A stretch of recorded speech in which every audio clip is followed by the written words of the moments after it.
Hello, welcome back to my channel. Today we will be continuing the reading of Out of the Shadows, Reimagining Gay Men's Lives by Walt Odets. We are now on Chapter 2, Stigma and Shame. Benzene removes stains. Take off your overcoat. Take off, pull off, gloves, hat, boots. Love deprives men of their reason. Keith Waldrop, The Not Forever. Although we often forget or deny it, gay men have been hounded by stigma for centuries, and both the traumatizing stigma itself and the internalized shame it propagates are the prime obstruction to gay men's self-realization. Still today in America, simply for being gay, young men are disavowed and disowned by families, and men of all ages are socially ostracized, forced from housing, fired from jobs, refused medical care, legislated against, harassed, beaten, raped, and murdered.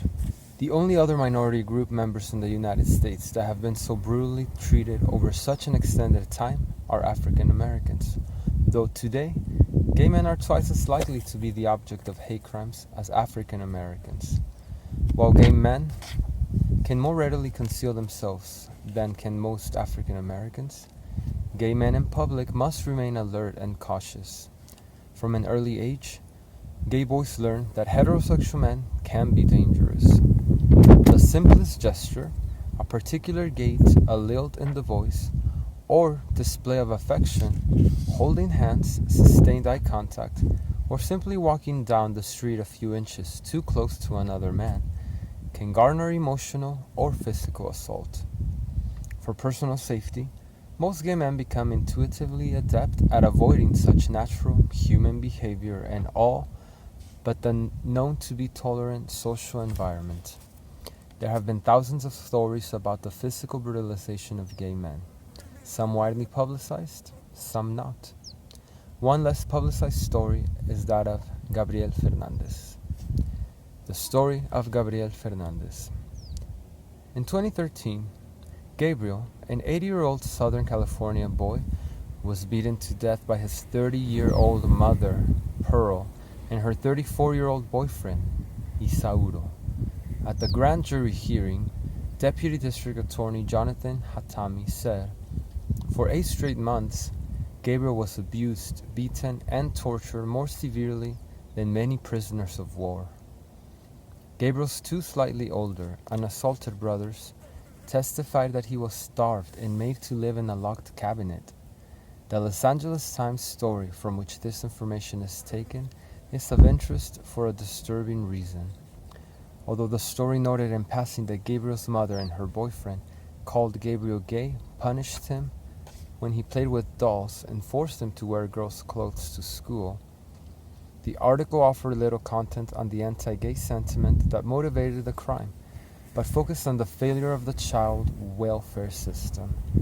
In the wake of Gabriel's death, the Board of Supervisors convened a special commission to study the county's response to child welfare issues, the article reported. They ordered a reorganization that includes setting up a child welfare czar to better coordinate communication between departments charged with protecting children and responding to reports of abuse. Even though California is one of 32 states that classify sexual orientation as one target of hate crimes, Gabriel's case was never investigated and prosecuted as such a crime. Hate crimes carry higher automatic penalties, but authorities are often reluctant to properly classify them, sometimes because of their own prejudice, and sometimes because of the additional complexity of the investigation and prosecution. When I asked 7 gay male friends about the broad issue of hate crimes against gay people, 4 spontaneously mentioned Gabriel Fernandez. When I asked 7 heterosexual friends the same question, not a single person mentioned the tragedy, and only one recalled it after I prompted him with specifics. "But wasn't it a child abuse case?" he asked. "You said the boy was only 8 years old." It seemed not to occur to my well-intentioned friend that an 8-year-old can be gay. But adult gay people were all once 8, and as adults they feel implicated and threatened by any stigmatization of other gay people. They pay attention to such stories. Whether the Fernandez case should be considered primarily child abuse or a hate crime is not the point. It was both. The point is that many gay men experience Gabriel's murder as a hate crime and as pertinent to their own lives. This horrible death of a child, the heterosexual public's interpretation of the event, and the media handling of the story are all troubling products of the unhealthy, ongoing social history of gay men in America.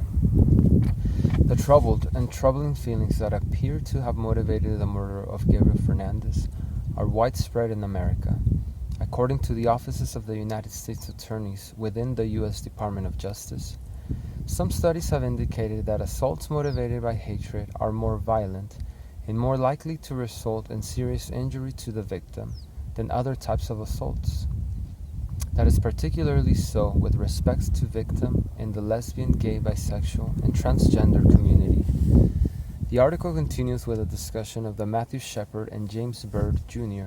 Hate Crimes Prevention Act, which had recently been signed into law by President Barack Obama. The new law for the first time recognized certain violent acts directed at individuals because of their actual or perceived sexual orientation as federal hate crimes. The Shepard-Byrd Act provides investigators and prosecutors with important new tools to deploy against hate crimes. Before the passage of the Shepard-Byrd Hate Crimes Prevention Act in October of 2009, there was no single federal hate crime statute. The law is named for two victims. In 1998, Matthew Shepard, a 21-year-old gay college student, was beaten, tortured, and left to die, tied to a fence near Laramie, Wyoming. In the same year, James Byrd Jr., a 49-year-old African-American, was murdered by two white supremacists and a third man in Jasper, Texas. They dragged Byrd, chained behind the truck, down an asphalt road. The consequences of stigmatization. Some of the stigma gay men are subjected to is expressed violently, some not. In an extensive survey published in 2014, the Henry J. Kaiser Family Foundation asked gay men to identify the most important issue facing gay and bisexual men today. At 43%, discrimination, stigma, or lack of acceptance was the number one response. The report summary states, discrimination and stigma, whether HIV-related or not, is the most frequently named issue when asked about the most important issues facing gay and bisexual men today. When it comes to their own experiences, many report having faced various forms of stigma and discrimination as a result of their sexual orientation, including being rejected by a friend or family member, 32%, being threatened or physically attacked, 26%, experiencing unfair treatment from an employer, 15%, poor treatment from a medical professional, 15%, and discrimination in trying to find housing, 7%. Both the mental health and medical consequences of such stigma are immense, and the effects were compounded when the stigmatized community was immersed in the stress of an extended, destructive epidemic. Stigma itself is a serious, enduring stressor. In a report from the Centers for Disease Control and Prevention, stigma and discrimination are identified as the source of troubling consequences.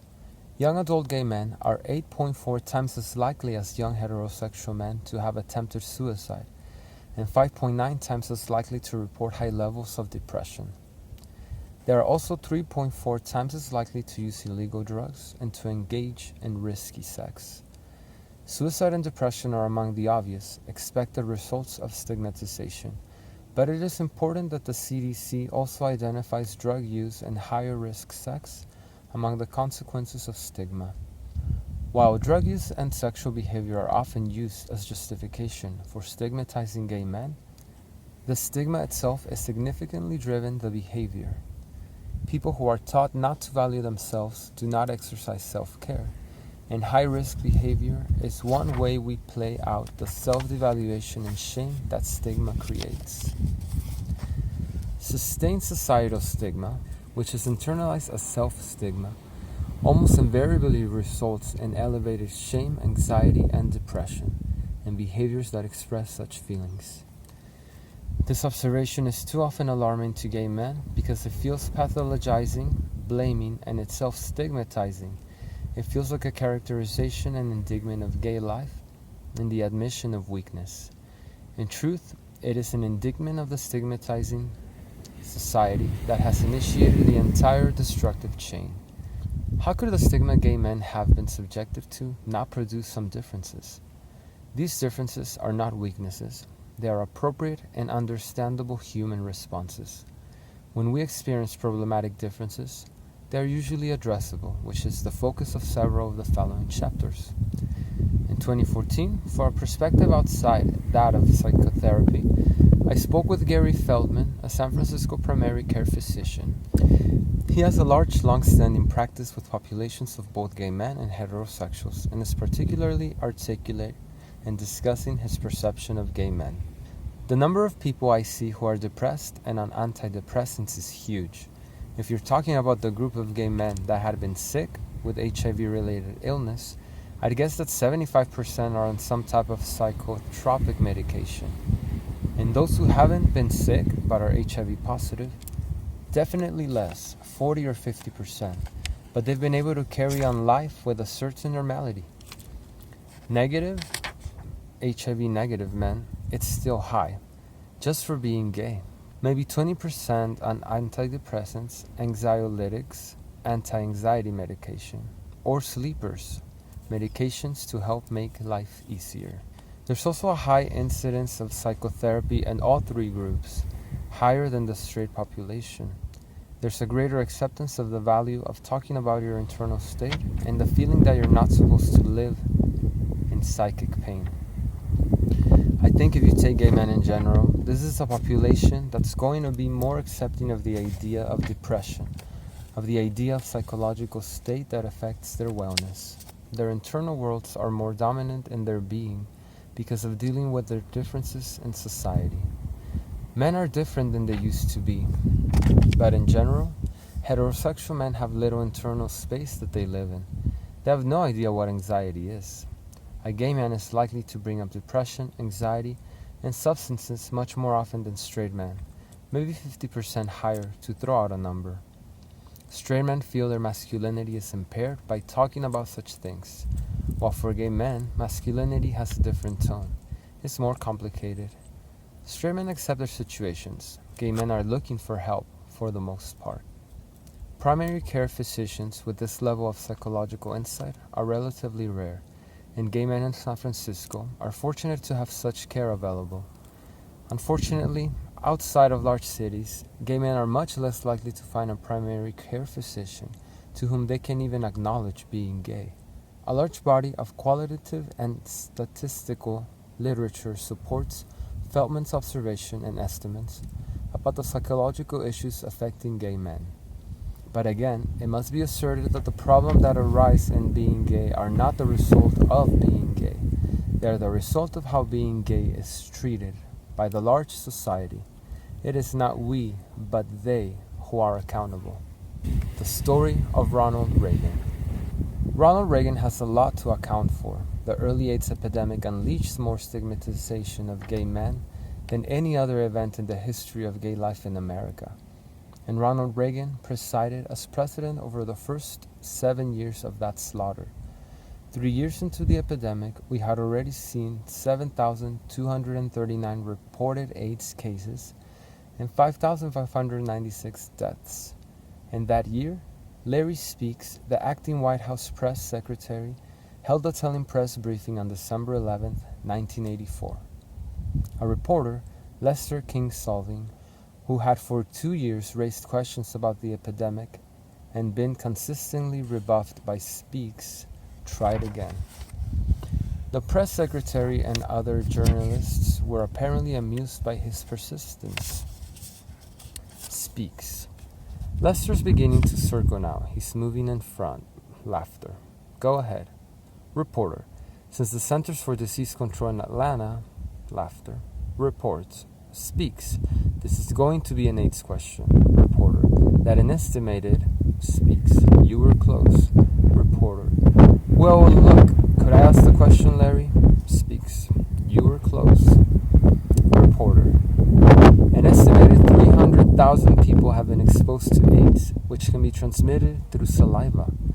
Will the President, as Commander-in-Chief, take steps to protect armed forces, food, and medical services from AIDS patients, or those who run the risk of spreading AIDS in the same manner that they forbid typhoid fever people from being involved in the health or food services? Speaks, I don't know.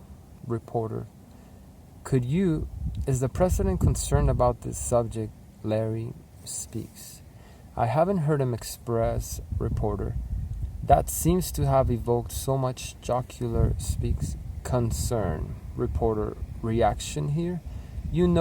Speaks, it isn't only the jocks. Lester. Reporter, no, but I mean, is he going to do anything? Larry speaks, Lester, I have not heard him express anything on it. Sorry.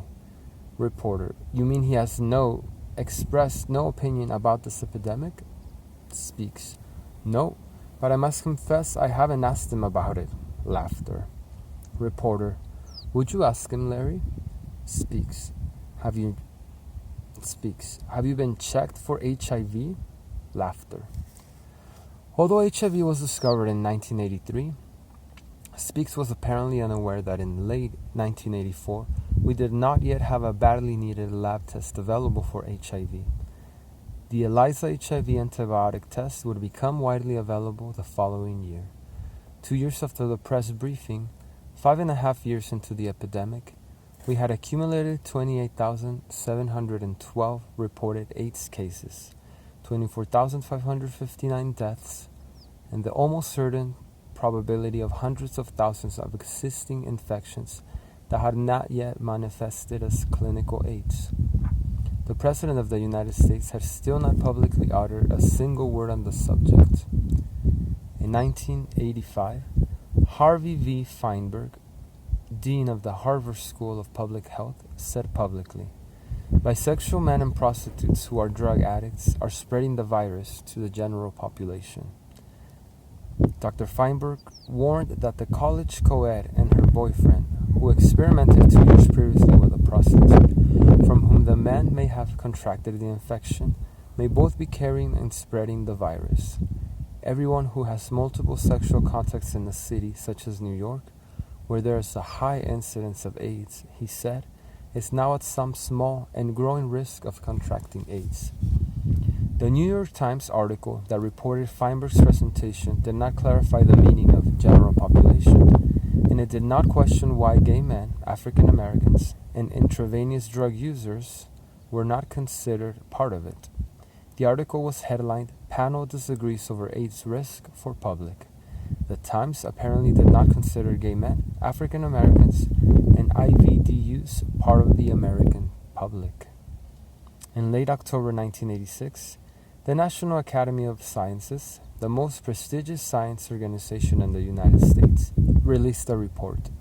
Dr. David Baltimore of the Massachusetts Institute of Technology, co-chairman of the report committee, said at a news conference in Washington that the Academy was quite honestly frightened by the AIDS virus's potential to spread.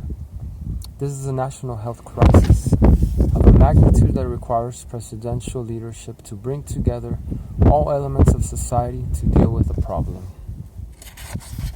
By the end of his presidency in 1989, Reagan had done nothing of substance, and the United States had suffered 89,343 deaths. The death rate was still rapidly rising, and more than 300,000 would be dead before the epidemic came under better control 7 years later. Stigma had triumphed, and the death toll of young gay men was the fruit of its labor. What is shame? A few years ago, I answered a knock at my front door to find a well-dressed, gentle-looking, elderly African-American couple, both holding copies of The Watchtower. Before they could say anything, I smiled and said, "I'm gay, so I'm probably not your audience." The gentle, grandmotherly woman responded immediately, "You should be ashamed." "I'm not ashamed," I said. "I'm happy being who I am. You should give some thought to what you just said." Even as I asserted myself, I was aware that I was disturbed by being a disappointment to another human being. I thought to myself, You want everyone to like you, even as that is a hopeless expectation. With my 7 decades of life experience, and all the thought I've given to what it means to be gay, this otherwise gentle elderly grandmother had induced a bit of shame in me. Shame about not being more universally likable. Shame is probably the most fundamental, pervasive, and destructive consequence of stigmatization. Society projects its own fear, hatred, and self-hatred onto others through stigmatizing treatment, and the stigmatized individual converts that stigmatization into self-stigma and shame. We begin feeling like the person we were treated as. We've bought the message. Shame among gay men is thus a product of the internalization of social stigma. Shame underlies most of the mental health issues: depression, anxiety, suicide, and substance use, previously identified as more prevalent in gay men. Shame is expressed in not wanting to be seen by others because we feel we are someone we do not want others to see. Shame breeds self-doubt and fosters an impaired sense of self-worth and competence that encourages unnecessarily limited lives. Self-doubt sometimes leads to a perfectionism or, more problematically, to an effort to regain a feeling of competence and control through compulsive and sometimes self-destructive behavior. Shame creates rage at the stigmatizing society, but the rage is easily turned on the self as self-neglect or self-abuse. Shame leads to secrecy, which further heightens shame and leads to still more secrecy. Shame produces reactive, compensatory defiance that is sometimes self-injurious. Shame suppresses self-expression because one is hiding the self in shame. Shame results in the inability to love because one experiences oneself as unlovable. All of these expressions of shame are among the costly consequences not of personal failure, but of social stigmatization. Unfortunately, shame is often deeply unconscious and remains unrecognized and unaddressed. The story of Peter. Peter is gay and first came to see me in 2006 at the age of 42. He was disappointed in his life and his lack of accomplishment and thought he was a little depressed, a feeling that had started in his teens. He was clearly intelligent and seemed a potentially accomplished pianist and composer. He was supporting himself, giving private piano lessons, and doing part-time teaching in the music department at a community college. He lived with Jason, a former partner. We're roommates now, but very good friends. And did little dating. Peter had been out as gay since the age of 17 and was sexually experienced. He went 2 or 3 times a month to the baths for sex and wondered if he was a sex addict. He advised me that some friends felt he was and thought he should be in a 12-step program for the problem. The 3-year relationship with Jason before they became roommates was Peter's only extended, intimate relationship. Peter was an unusually attractive, physically fit man and initially presented himself as self-assured, relaxed, and open. But exploring his lack of career development and of success with relationships made it clear that he had a significant lack of reasonable self-confidence. Much of his apparent self-assurance was compensatory and tenuous. His self-doubt and his self-assured masculine posture were so seamless for Peter that it took a long time for him to recognize and acknowledge the problem. Indeed, Peter's apparent self-assurance was so credible that it took me several months to begin to understand his life experience. Although Peter described himself as completely out and proud of being gay, details of his life did not support this. He had come out to himself and selected friends at 17, but he did not discuss being gay with his parents until he was in his late 20s. His mother, in particular, responded badly to the news, and much later, when he told her about Jason, she told Peter, "I do not want to hear the sordid details of your life in San Francisco." With his parents, Peter had never again brought up the subject of being gay or anything that implied it. "They just don't want to talk about it," Peter first said to me, which I understand, and that's fine. When Peter occasionally attended family events in Colorado, Jason was never welcome. Peter had complied with this restriction by leaving Jason at home, which had caused considerable conflict with Jason, who was hurt and resentful. Well into our work together, I thought Peter might finally be ready to discuss his feelings about sex. "What about your sexual life at the baths?" I asked. "You seem reluctant to actually talk about it." "I don't know what there is to talk about. It's fine." "Well, for one thing, you've told me that friends have said it was an addiction, and that you thought that might be true." I paused. "So I'm wondering what that means and why you would think that. I'm also thinking of your mother mentioning your sordid life in San Francisco and imagining that sex had something to do with her choice of words." "Well, it's important to me, so I wouldn't generally call it an addiction, but it's true. And this is where I think about the idea of addiction. I find it compelling. I sometimes crave it, and that sounds like an addiction to me." "Well, people quite naturally crave sex. I think you're describing the feeling of sexual desire or being horny, and that in itself surely wouldn't define addiction." "It wouldn't?" "Touching and being touched, doing intimate physical things with other people, having those kind of connections to other people, these are all important, natural, and instinctual aspects of human life. Everyone needs that, whether they acknowledge it or not." To my simple response, Peter suddenly teared up and was silent. After a few minutes, he continued, "I've never heard someone talk about sex that way. They talk about it as if we were out humping rocks, as if it meant nothing. The baths are the only place I feel like people think I have something to offer them. This is the only place I feel like a person. Just now, as I was thinking about what you said, I realized that I'm very lonely." As we continued the discussion over the next several sessions, it became increasingly clear that sex was more than just the only connection to others that Peter had been able to find. It was also the only time when he felt that he honestly expressed himself. Not even in his music composition did he feel as authentic. Peter mentioned intense, intimate moments with other men at the baths, and those moments meant a great deal to him. "They are my most alive moments." As Peter began having these important insights about his life at the baths, he was also becoming conscious of feeling shame about his sexual behavior, and he recognized that he also felt shame about having shame.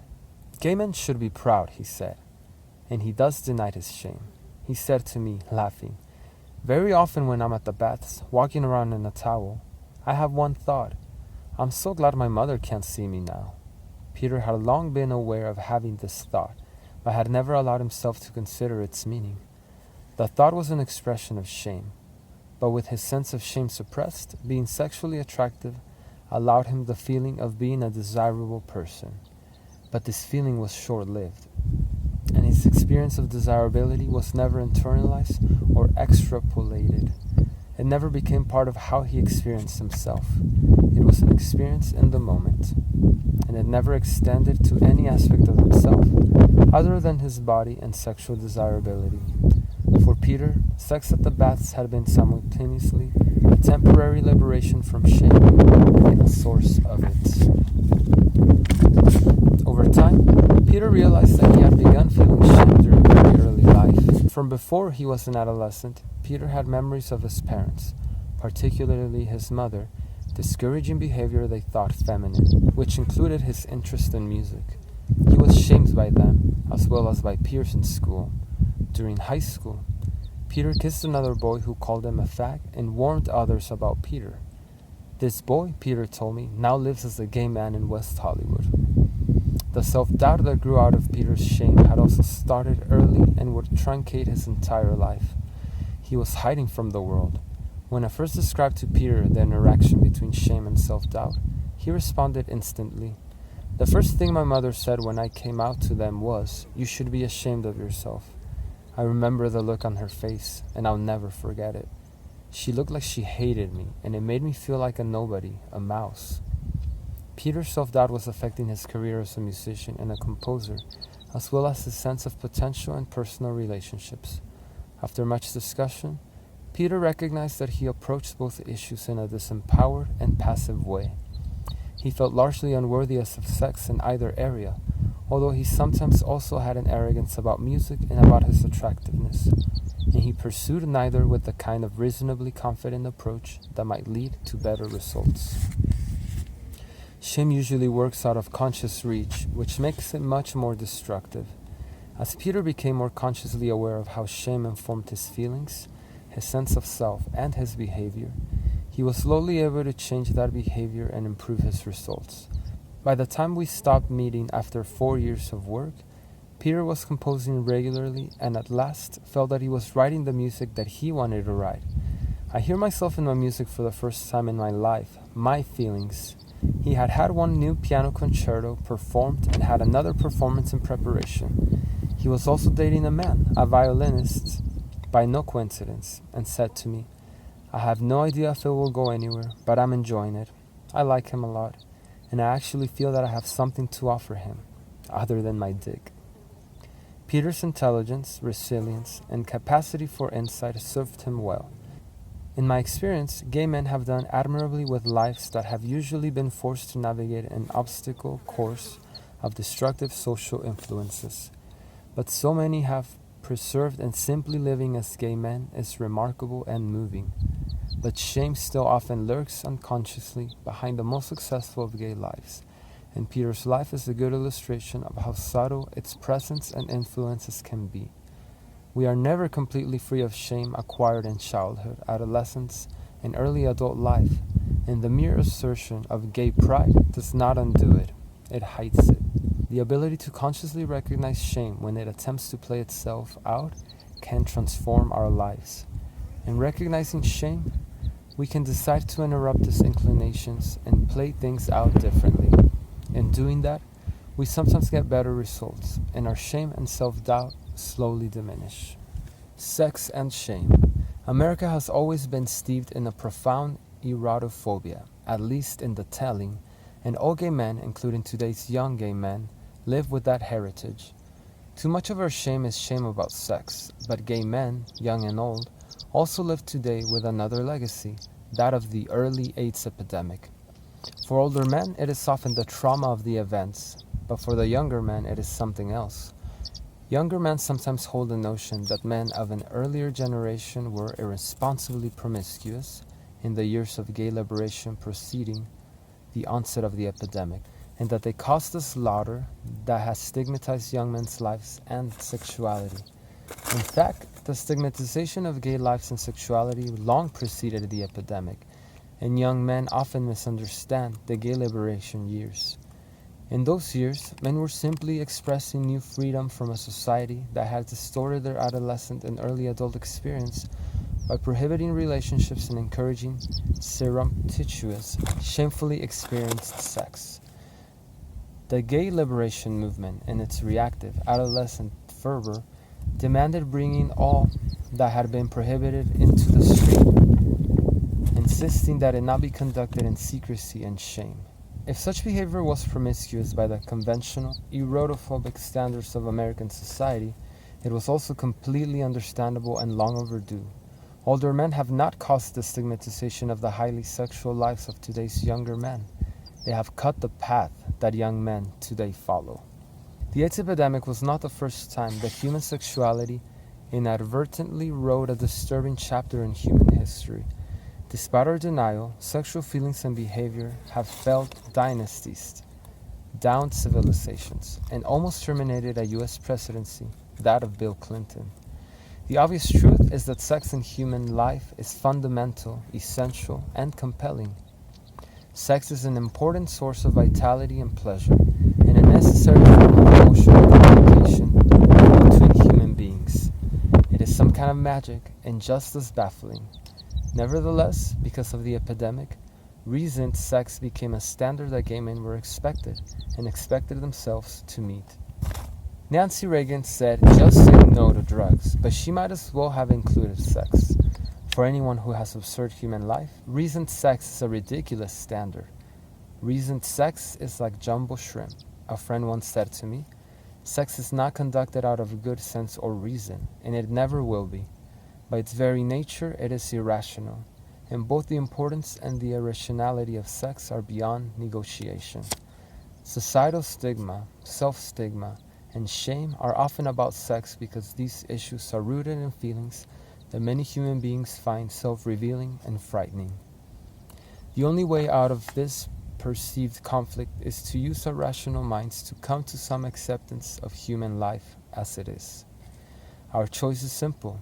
We can be ourselves, or we can be ourselves pretending to be something else. Stigmatization of diverse minority groups is a heritage in America, a country of immigrants built on the Constitution and the Bill of Rights. For gay men struggling with shame about their identities and sexual lives, let it be clear that no heritage of stigma and shame can change who we are, and no fear and repression will effectively deny that we are all partly irrational, very sexual beings. Our sexual lives are a mysterious blessing from nature, our roses and scrub brush, our sunlight and thunderclouds. Sex is ecstasy and disappointment, and everything in between. We should not forget that, and no one will.